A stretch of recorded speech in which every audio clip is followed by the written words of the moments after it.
Welcome to The Explainer. Today, we're going to unlock a seriously powerful framework called the AXES method.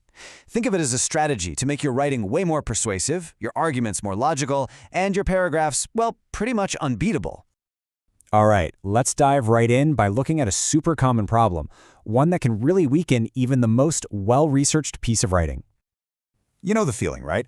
We've all been there. You do all the work, you get the quotes, you find the data, but when you put it all together in a paragraph, it just falls flat. It ends up reading like a shopping list of facts that don't really lead anywhere.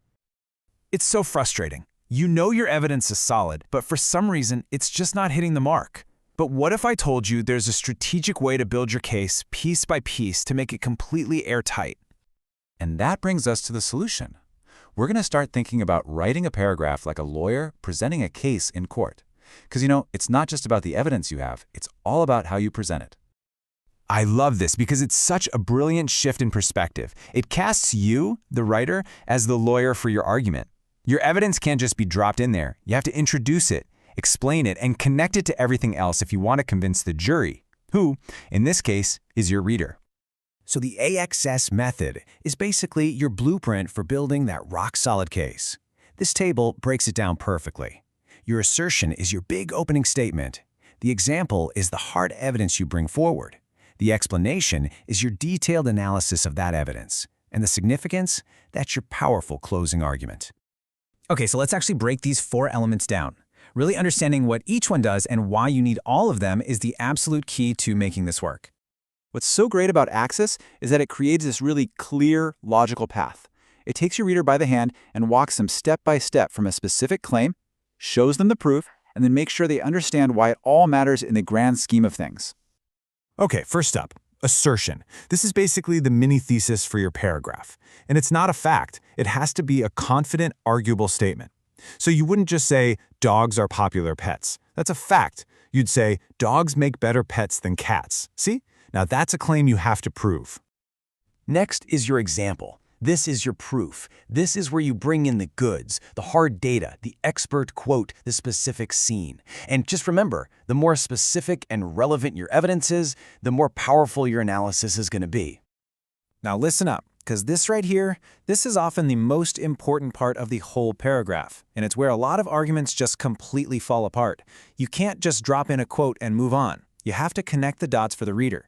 You have to explain your thinking and leave absolutely nothing to chance. And finally, significance. This is your paragraph's closing argument. You zoom out and you show how this one specific point helps prove your entire paper's main idea.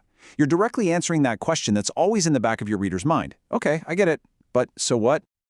All right, enough theory. Let's see how all these pieces come together to build a finished, compelling, and just totally convincing paragraph.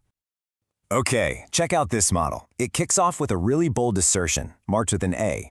Safety was not the main reason for installing those traffic cameras. Right away, that's an arguable claim that makes you want to read more. Then, bam, you get the example, marked X, which delivers the hard evidence. We're talking official documents and a jaw-dropping revenue number. A single camera pulled in $6.8 million in just 18 months. That's the proof in the pudding. Next comes the explanation, the part marked with an E. This is that crucial analysis where the writer connects the dots. They explicitly link the super short yellow light times to a spike in tickets and, you guessed it, more profit for the city. And to wrap it all up, the significance, marked S, delivers the final verdict. It concludes that the city was basically using safety as an excuse to make money, putting profit ahead of its citizens.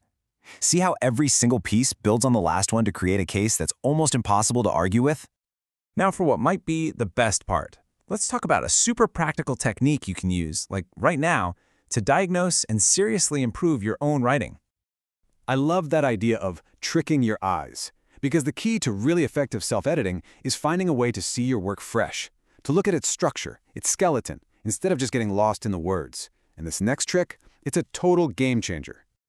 This highlighting technique is just genius. It gives you a visual map of your argument. You don't even have to reread everything. You can see, just at a glance, where your argument is strong and where it's weak. Any imbalances become immediately obvious. Think of this table as your diagnostic cheat sheet. So let's say you picked blue, for example. If you highlight your paragraph and the whole thing is a sea of blue, you've probably got that laundry list of facts problem we talked about. If it's mostly red for assertion, you're making a lot of claims without backing them up. The goal is to get a nice, healthy balance of all four colors. So at the end of the day, it's really this simple. A well-balanced paragraph is a well-argued paragraph. It uses all four of these elements to build a complete, sturdy, and persuasive case for your reader every single time.